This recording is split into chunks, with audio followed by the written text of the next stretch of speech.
En esta sesión vamos a enfocar básicamente las propiedades de las pruebas diagnósticas como una herramienta para los médicos veterinarios de campo, para los epidemiólogos, con el propósito de conocer con bastante precisión qué es lo más importante que debemos de conocer para poder utilizarlas adecuadamente. Pero en primer lugar vamos a analizar por qué utilizar las pruebas serológicas. Una de las razones es porque el diagnóstico clínico no es concluyente. De todos es conocido que existen muchas enfermedades diferenciales y observamos cuadros clínicos similares para diferentes enfermedades. Por lo tanto, las pruebas serológicas son un apoyo para la confirmación de nuestros diagnósticos. Los exámenes bacteriológicos, por otro lado, son lentos y muchas veces difíciles en algunos casos de obtener un resultado. Hemos tenido experiencias en los cultivos de brucelosis y en los cultivos de tuberculosis, donde es bastante difícil aislar a la gente. Y por otro lado, los diagnósticos patológicos no se pueden realizar en animales vivos a menos que tomemos una biopsia, pero generalmente eso lo confirmamos cuando los animales están muertos.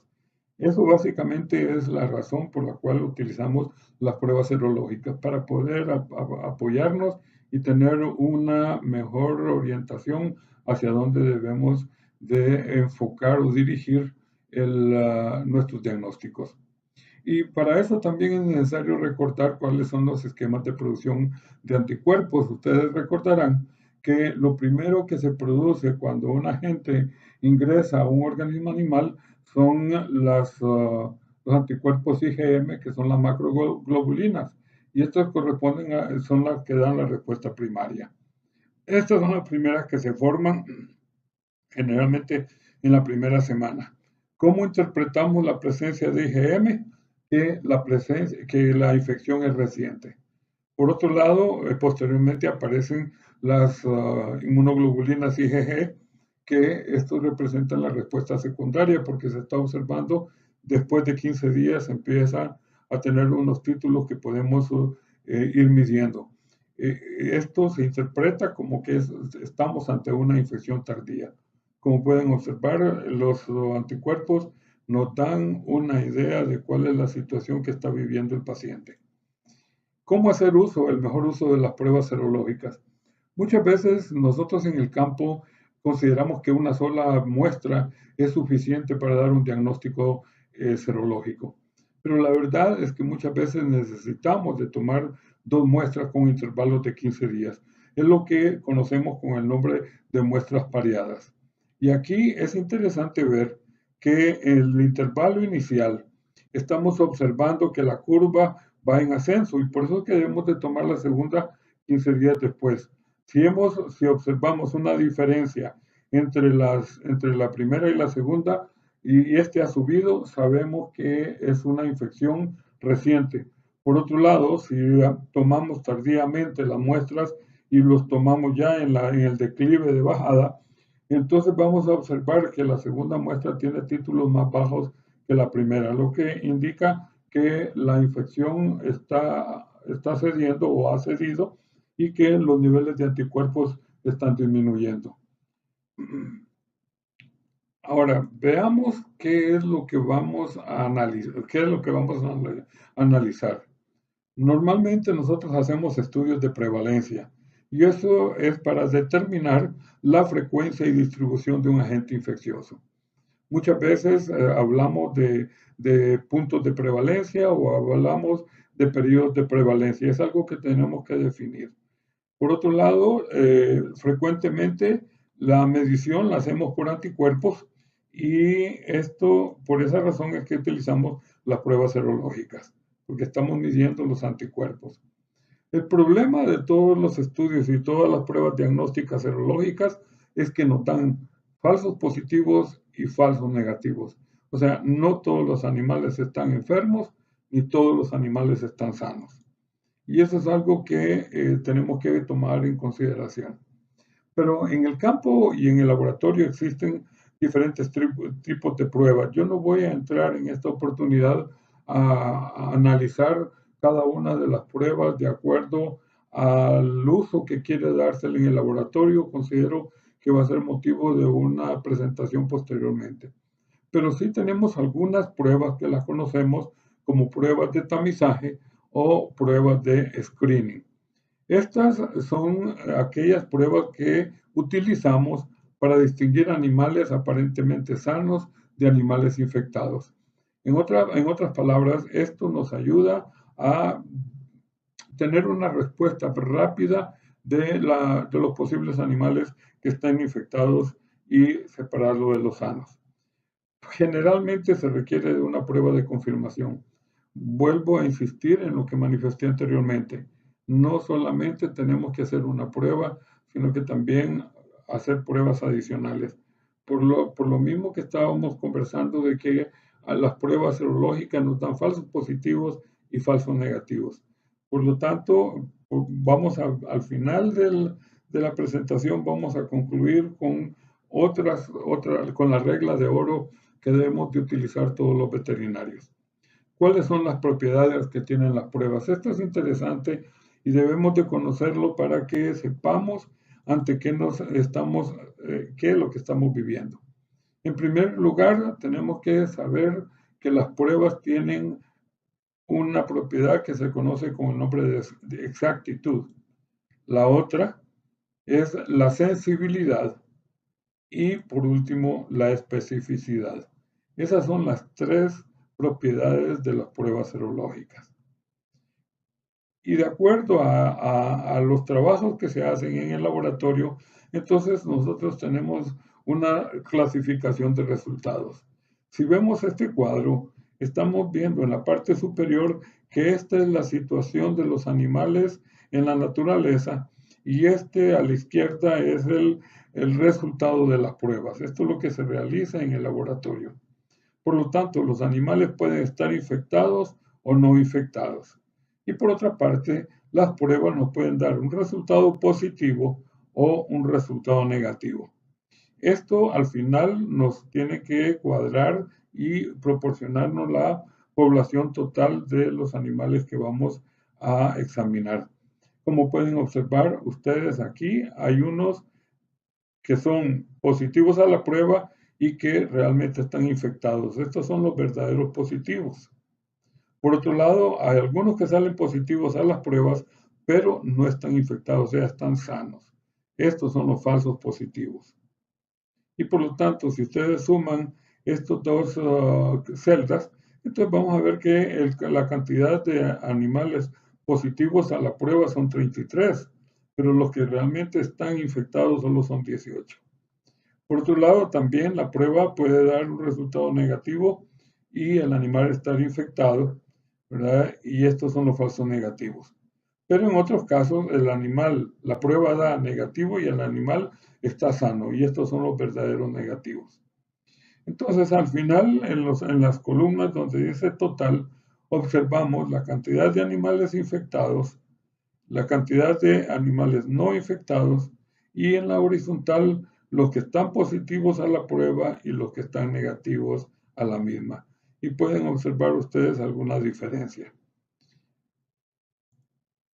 Vamos a hablar de prevalencia verdadera. Porque como ya vimos que hay falsos positivos y falsos negativos, entonces tenemos que determinar cuál es la prevalencia verdadera, porque cuando hacemos las pruebas en el laboratorio, siempre vamos a tener falsos positivos. Entonces es una prevalencia aparente. Pero la prevalencia verdadera está dada por la proporción de animales probados que realmente están infectados, ¿verdad? Que son estos 18, lo hemos colocado en una celda con color verde para poder diferenciarlo rápidamente y la proporción se compara con el total de la población. Entonces, 18 sobre 149 nos da, multiplicado por 100, nos da cuál es la prevalencia verdadera que tenemos en las pruebas que estamos realizando. Por otro lado, la prevalencia aparente, esta es aquella en la cual la proporción de animales probados son positivos a la prueba.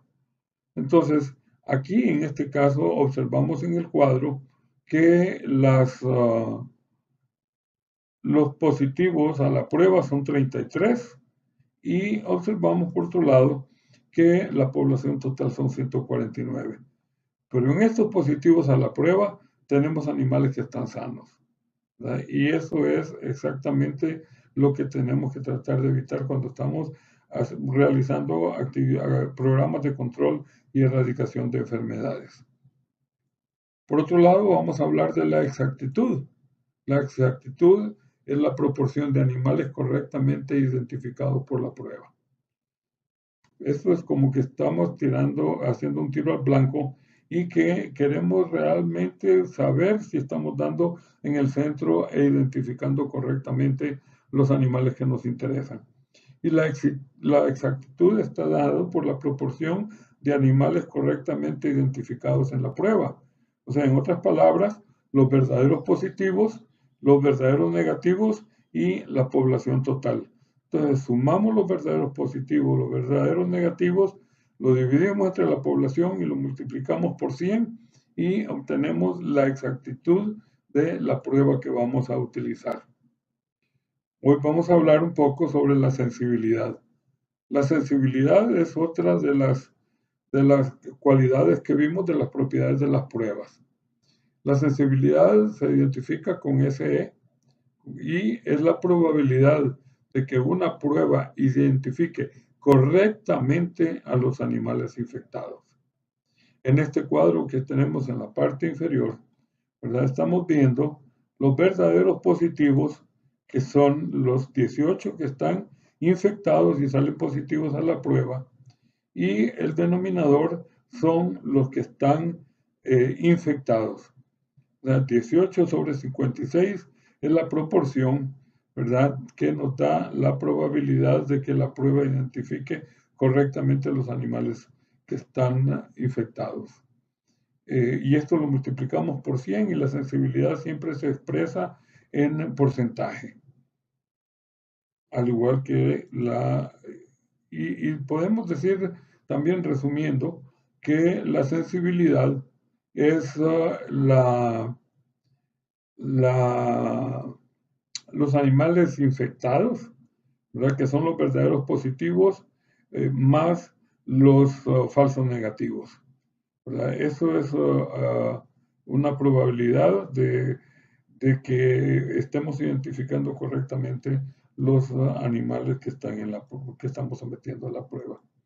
Por otro lado, la otra propiedad que habíamos mencionado es la especificidad. Y la especificidad es la probabilidad de que una prueba identifique correctamente a aquellos animales que no están infectados, o sea, los animales verdaderamente sanos. Y esto los estamos identificando en la parte inferior, ¿verdad? Estos son los verdaderos negativos, ¿verdad? Y sobre la población que no está infectada. Y lo expresamos también con la fórmula de verdaderos negativos sobre los infectados negativos. En otras palabras, los infectados son los verdaderos negativos, ¿verdad? Los animales, la especificidad se puede expresar como aquellos animales que están negativos a la infección y vienen de la suma de los verdaderos negativos y de los falsos positivos.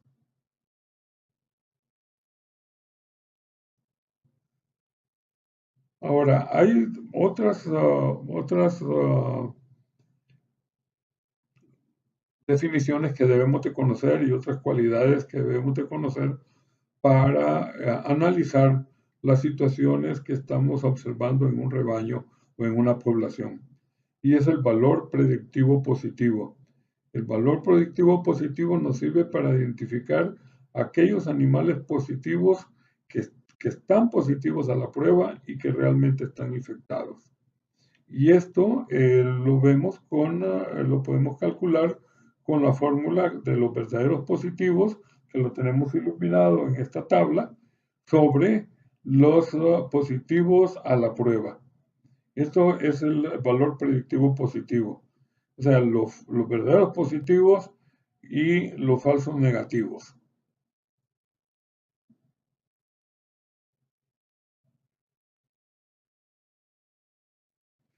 Por otro lado, también existe el valor predictivo negativo. Así como tenemos un valor predictivo positivo, tenemos un valor predictivo negativo. Y es la proporción de animales negativos a la prueba y realmente no están infectados. Y esto, si ustedes observan en la anterior, estábamos viendo que las casillas que estábamos analizando, ¿verdad? Son las de la parte superior en el valor predictivo positivo, y en el valor predictivo negativo estamos observando los de la segunda línea.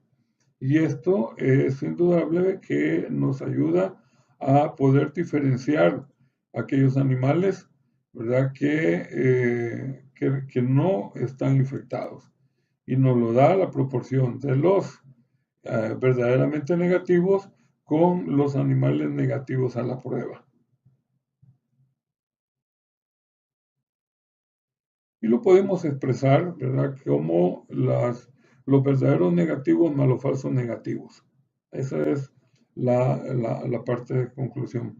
Ahora, nosotros para poder tener una mayor claridad sobre lo que estamos haciendo, veamos el efecto que tiene la prevalencia en el valor predictivo.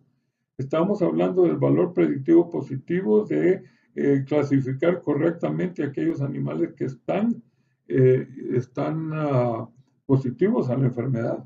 Y vean ustedes, cuando tenemos una prevalencia del 0.1%, el valor predictivo de las pruebas con una sensibilidad y especificidad del 95% es de 1.9. Se aumenta, a medida que aumenta la prevalencia, también va aumentando el valor predictivo positivo. ¿Por qué razón? Porque hay mayor cantidad de animales enfermos, lo que nos permite no cometer poder identificarlos correctamente. Lo contrario sucede, ¿verdad? Cuando tenemos un valor predictivo o estamos utilizando pruebas que tienen diferente sensibilidad y especificidad. Cuando estamos hablando de sensibilidad y especificidad de las pruebas, no debemos de escoger pruebas que tengan menos del 95%. Sin embargo, en el comercio existen algunas pruebas que tienen una sensibilidad bastante alta, de un 95-97%, pero la especificidad es bastante baja, en algunos casos hasta el 72%. Y esto, ¿qué es lo que va a dar como resultado? Que tengamos animales falsos positivos. Entonces debemos de conocer nosotros y entender para qué utilizamos las pruebas, y conocer la sensibilidad y la especificidad es importante porque nos ayudan a determinar también los valores predictivos de las mismas pruebas. Otra manera de expresar el efecto de la prevalencia sobre el valor predictivo lo vemos acá, ¿verdad? Cuando el valor predictivo es positivo, vemos que a medida lo que veíamos en el cuadro anterior con números, lo observamos en esta gráfica, porque a medida que aumenta la prevalencia, también el valor predictivo positivo va incrementándose. Pero por otro lado, el valor predictivo negativo es todo lo contrario. En la medida que la prevalencia es baja, ¿verdad? El valor predictivo negativo es más alto. Y a medida que sube la prevalencia, el valor predictivo va bajando, lo cual, ¿verdad? Es motivo de análisis para cuando estemos utilizando las pruebas para control de enfermedades. Siempre existe una relación entre el valor positivo y la especificidad. Y esto lo vemos en el comportamiento de esta manera. A medida que el valor predictivo aumenta, también la especificidad va aumentando. Ahora, no todo el tiempo nosotros estamos ante una situación que puede dar el mismo resultado. Diferentes laboratorios con la misma muestra nos pueden dar diferentes resultados. Y por eso es que tenemos que definir y conocer lo que es el punto de corte. El punto de corte es aquel punto en el cual nosotros estamos buscando de separar los verdaderos positivos de los verdaderos negativos. Y como vimos en el cuadro anterior, siempre vamos a tener falsos positivos y falsos negativos. Pero esto es interesante verlo porque en nuestro medio muchas veces en los laboratorios los técnicos manipulan el punto de corte. Si el punto de corte lo subimos y en vez de decir que el punto de corte va a ser 600 y lo ponemos en 800, qué va a suceder? Que va a disminuir la cantidad de falsos negativos, pero estamos dejando mayor cantidad de animales enfermos. Entonces, esto es una falacia porque no es real. Por otro lado, si bajamos demasiado el punto de corte, entonces vamos a a disminuir los falsos positivos, pero van a estar los falsos negativos en mayor proporción. Y por lo tanto, estamos enviando al matadero animales que son sanos. Esto es importante porque, y ustedes se preguntarán, bueno, ¿y cómo defino mi punto de corte? El punto de corte se define haciendo estudios, eh, investigaciones. Generalmente en los laboratorios lo que se hacen es infectar animales con una bacteria conocida, empiezan a ponerse, a infectarse en las mucosas y que es la mejor vía de infección, y se empieza a hacer un análisis de las muestras, a tomar muestras durante un periodo determinado que puede ser de 3, 4 o hasta 6 meses. Y en esos 6 meses vemos el comportamiento de los animales. En algunos casos yo tuve la oportunidad de ver en un estudio de brucelosis que se infectaron 40 novillos y de esos 40 novillos, 38 dieron títulos positivos después de cierto tiempo, pero hubo 2 que daban uno de ellos resultados negativos todo el tiempo y otro que daba resultados sospechosos a todas las pruebas. Entonces, al finalizar del proyecto, se enviaron los animales al matadero, se fueron a tomar las muestras correspondientes y se aisló el agente y entonces se pudo determinar que el 100% de los animales estaban infectados. Por lo tanto, teníamos allí animales que estaban dando un resultado falso negativo. Y eso sirvió para determinar cuál iba a ser el punto de corte que se iba a utilizar.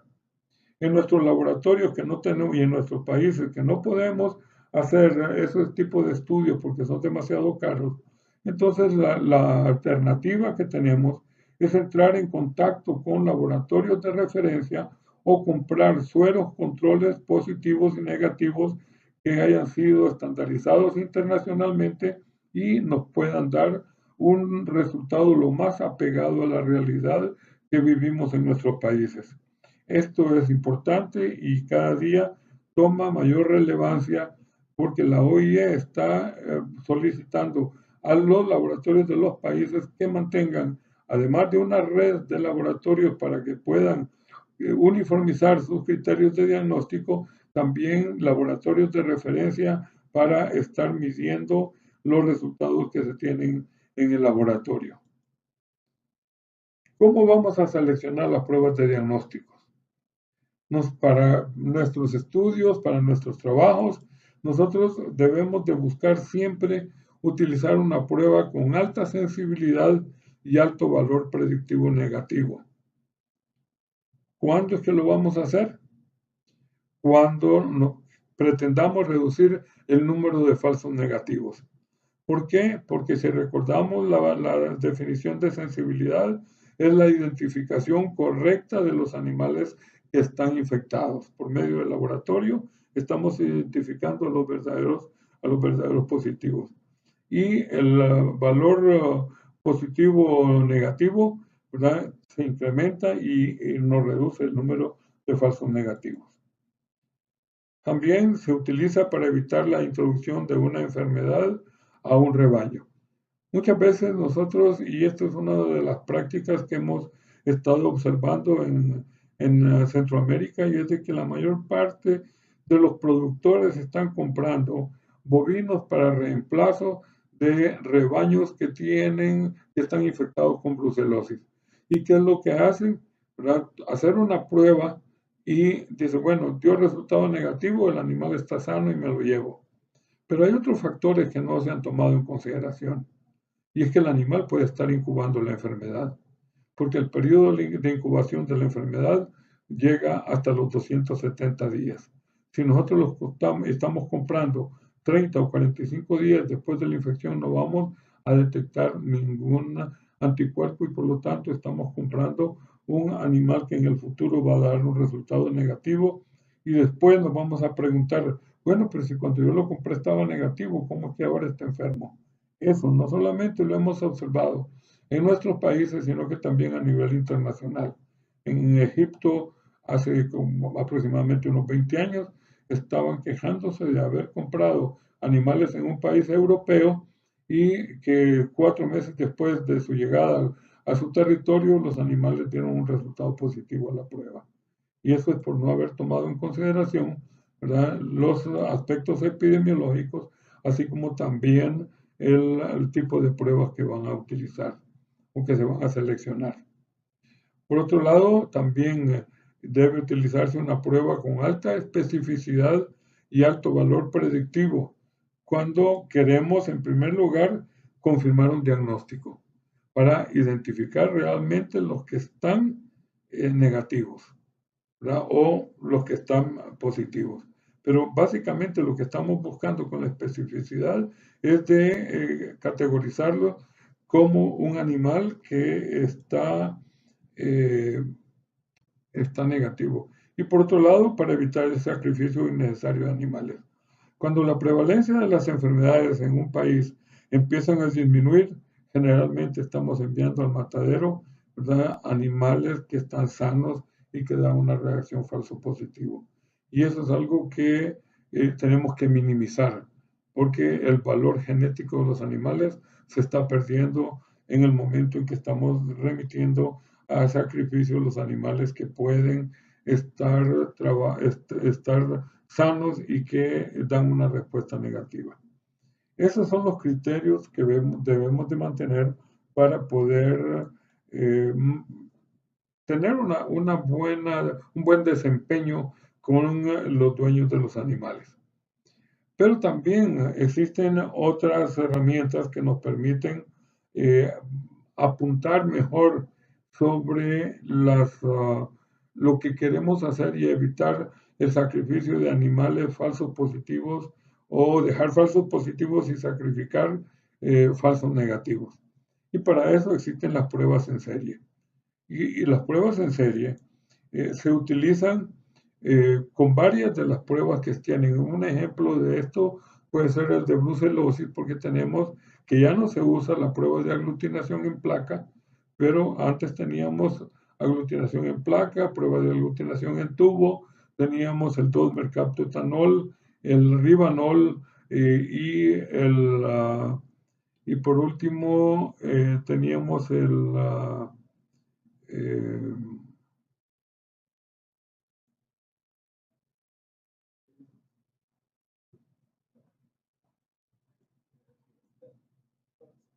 aquí le puse.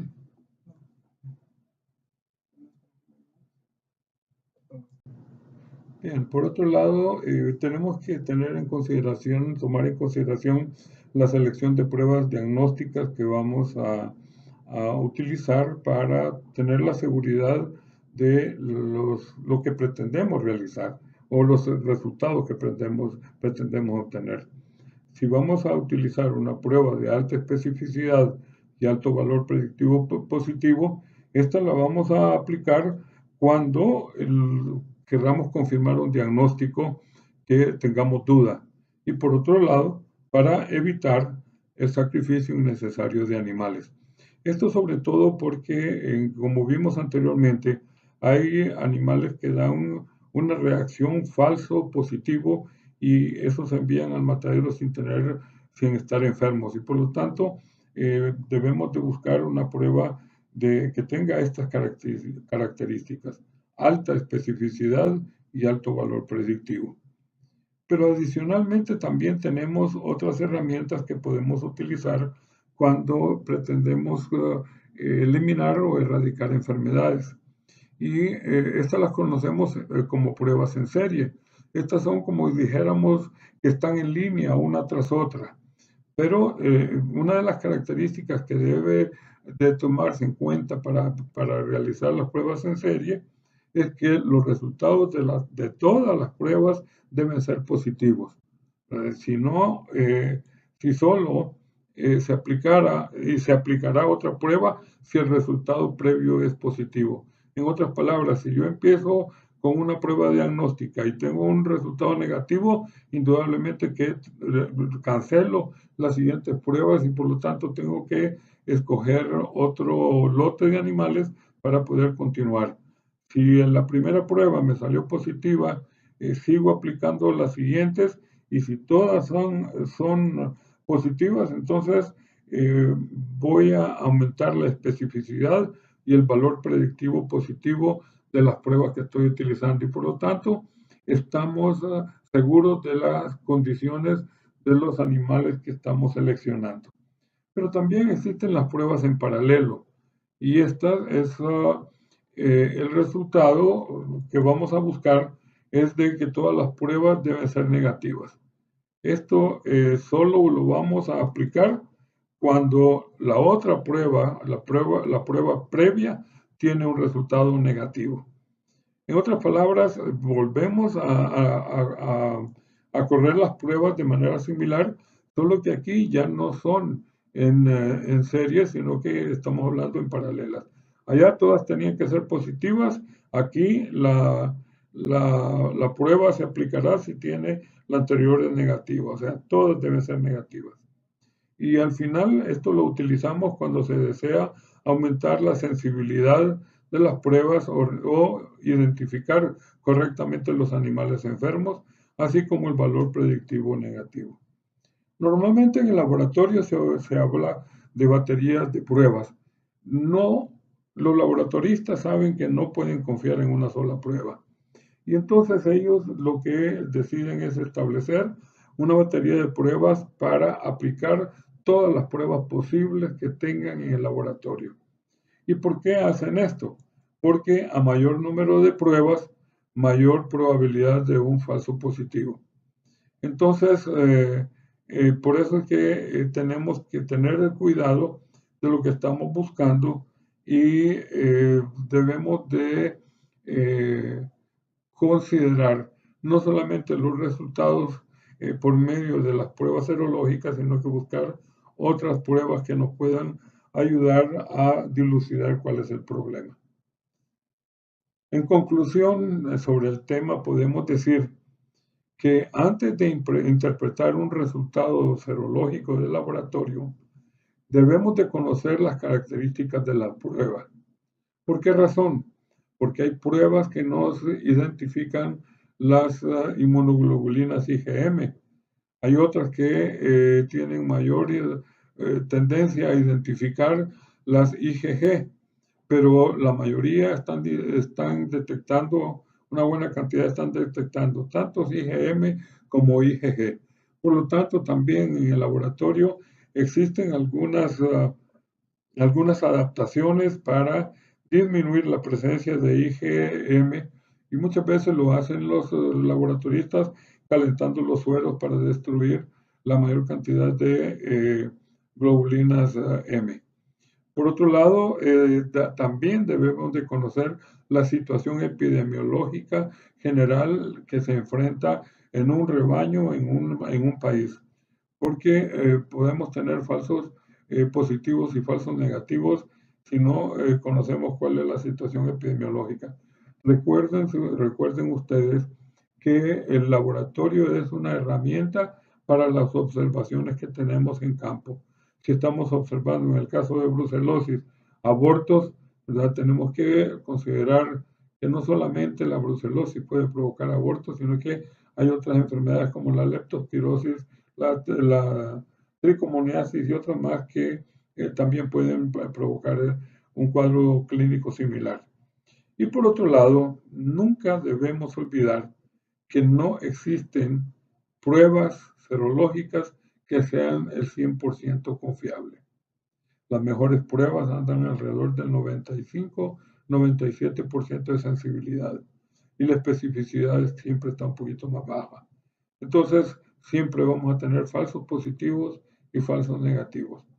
Y un ejemplo, si nosotros vamos a utilizar una prueba que tenga el 99% de sensibilidad, quiere decir que siempre se nos está quedando de 100 animales, uno, ¿verdad? No está siendo identificado correctamente. Si eso lo extrapolamos a 1 millón, ¿verdad? Estaremos viendo que es una buena, más de 1000 animales, los que estamos mandando, estamos dejando como animales negativos en un rebaño, y eso indudablemente que va a repercutir en las medidas sanitarias que nosotros podamos aplicar. La otra conclusión es que las pruebas serológicas miden indirectamente la presencia de agentes de la enfermedad. Pero ¿qué sucede? También nosotros sabemos que existen reacciones cruzadas.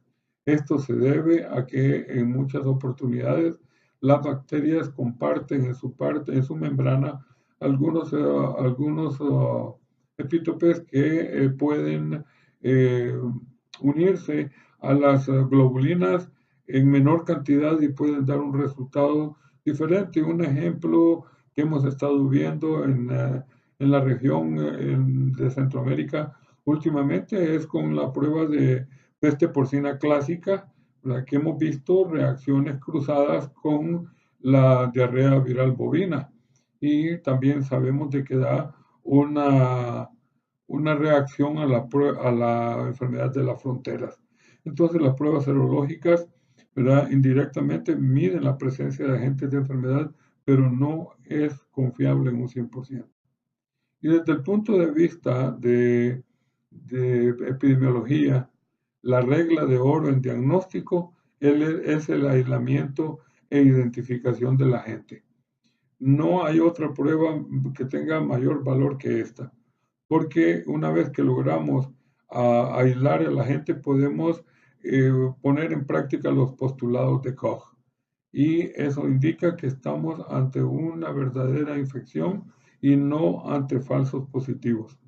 Yo agradezco la atención que ustedes han puesto y espero que esta información que les he proporcionado les sirva de utilidad para poder, en primer lugar, buscar mayor información que les sirva para clarificar los conceptos, y por otro lado, vale la pena realizar ejercicios para ponerlos en práctica. Las cosas que practicamos no se nos olvidan tan fácilmente como aquellas que solo leemos y no sabemos aplicarlo. Por otro lado, en el campo debemos de acostumbrarnos a tener información y a consultar con los técnicos de laboratorio cuál es la sensibilidad y especificidad que tienen en sus pruebas. Y un consejo importante: vean siempre si los laboratoristas en las pruebas de serología cuentan con controles positivos y negativos, porque de lo contrario están corriéndose un albur y la confianza que puedan tener en los diagnósticos que les están dando va a ser muy pobre.